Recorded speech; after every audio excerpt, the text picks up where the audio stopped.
ইরানের উপর চাপিয়ে দেওয়া যুদ্ধ আর ইসরায়েলের মধ্যে সীমাবদ্ধ নেই, তা ছড়িয়ে পড়েছে পুরো মধ্যপ্রাচ্য জুড়ে। এই যুদ্ধের ১৪তম দিনে এসে এর ভয়াবহতা এতটাই বেড়েছে যে তা যে কোনো মুহূর্তে তৃতীয় বিশ্বযুদ্ধে রূপ নিতে পারে, যা নিয়ে আশঙ্কা প্রকাশ করেছেন সমরবিদরা। এমন পরিস্থিতিতে ইরান যুদ্ধে নিজের ভূমিকা স্পষ্ট করেছেন তুর্কি প্রেসিডেন্ট রিসেপ তাইয়িপ এরদোয়ান। বিস্তারিত জানাচ্ছেন মেহেদী হাসান।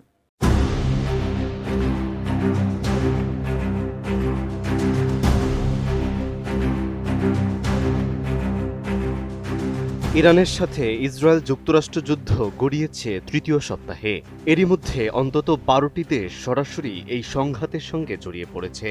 তবে যুদ্ধের এই পর্যায়ে এসে দেখা যাচ্ছে কোনো পক্ষই এখন পর্যন্ত তাদের কাঙ্ক্ষিত কৌশলগত লক্ষ্য অর্জন করতে পারেনি।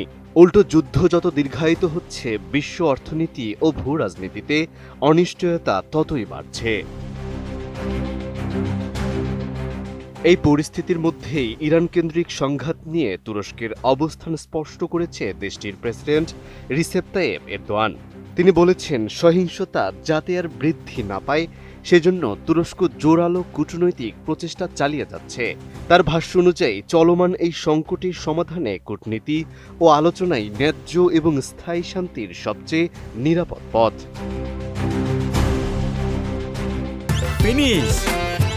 আসলে একটা জিনিস সস্তায় বস্তাপতা জিনিস স্পার্টা চিনে ফিনিশ। এই প্রসঙ্গে গেল ১২ মার্চ আনকারায় জাতিসংঘের মহাসচিব আন্তোনিও গুতেরেসকে আতাতুর্ক আন্তর্জাতিক শান্তি পুরস্কার প্রদান অনুষ্ঠানে সব কথা বলেন এরদোয়ান। তিনি জানান, যুক্তরাষ্ট্র ইসরায়েল ইরান সংশ্লিষ্ট কূটনৈতিক প্রক্রিয়ায় নানা চ্যালেঞ্জ তৈরি হলেও তুরস্ক ধৈর্য এবং দৃঢ়তার সঙ্গে শান্তির প্রচেষ্টা অব্যাহত রাখবে। একই অনুষ্ঠানে জাতিসংঘের মহাসচিব তুরস্ক সফর নিয়েও কথা বলেন তুর্কি প্রেসিডেন্ট। তিনি উল্লেখ করেন, ২০১৭ সালে দায়িত্ব নেয়ার পর থেকে আন্তোনিও গুতেরেসে নিরপেক্ষতা এবং প্রজ্ঞার সঙ্গে দায়িত্ব পালন করে আসছেন। পাশাপাশি শরণার্থী সুরক্ষা, বৈশ্বিক ন্যায় প্রতিষ্ঠা এবং রাশিয়া ইউক্রেন যুদ্ধের সময় শাটল কূটনীতিতে তার ভূমিকার কথাও স্মরণ করেন এরদোয়ান। পুরস্কার প্রদান প্রসঙ্গে তুর্কি প্রেসিডেন্ট বলেন, শান্তি ও নিরাপত্তা প্রতিষ্ঠায় নীরব সংখ্যাগরিষ্ঠ মানুষের কণ্ঠস্বর হয়ে ওঠার স্বীকৃতি হিসাবেই জাতিসংঘ মহাসচিবকে এই সম্মাননা দেওয়া হয়েছে। একই সঙ্গে তিনি আশা প্রকাশ করেন, পবিত্র রমজান বিশ্বজুড়ে শান্তি, স্থিতিশীলতা এবং সমৃদ্ধির নতুন সুযোগ তৈরি করবে।